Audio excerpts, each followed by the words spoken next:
గొప్ప బలం నీలోకి వచ్చేస్తుంది. దేవుడు ఆ పేరు పెట్టి పిలిచినప్పుడు వెంటనే అది ఏ మాట అయినా సరే నువ్వు లోబడవు.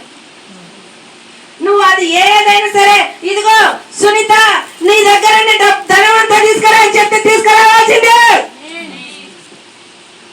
లేదు సునీత నీకు 1 కోటి రూపాయలు ఇవ్వబోతున్నానంటే అది జరుగుతాది.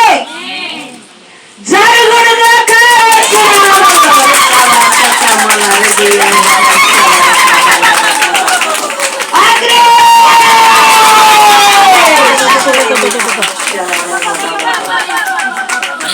దేవునికి స్తోత్రాలు.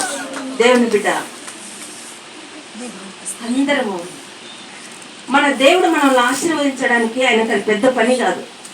ఆయన ప్రాణమే ఇచ్చాడు, ఆయన రక్తం కార్చాడు. ప్రాణము ఇచ్చి రక్తం కార్చిన దేవుడు మన కోసం ఆశీర్వాదాలు అనేకమైనటు ఆయన దగ్గర ఉన్నాయి. అనేకమైనటు ఆయన దగ్గర ఉన్నాయి. దేవుని బిడ్డ నువ్వు నిశ్చయముగా దీవించబడాలని దేవుడు కోరు. ఇదిగో కోరేస్ రహస్యమందు స్థలములో దాచి ఉంచిన నిధులు నేను తెరవబోతున్నాను. ఏం చేయబోతున్నాడు? చదవండి అన్నమాట, చదవండి.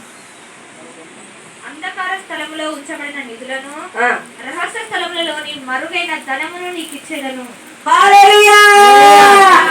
నమ్మిన వారందరూ దేవునికి స్తోత్రం చెప్పండి. అంధకారములో ఉన్న నదులు నీకు దేవుడి నిధులు తెరవబోతున్నాడు.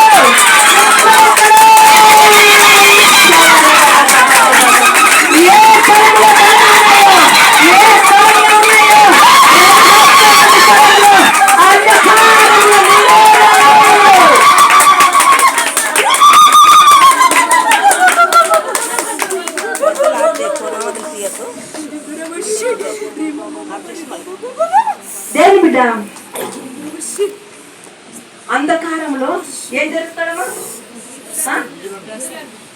అందరు చెప్పండి, నాకు దేవుడు నిధులు తెరవబోతున్నాడు.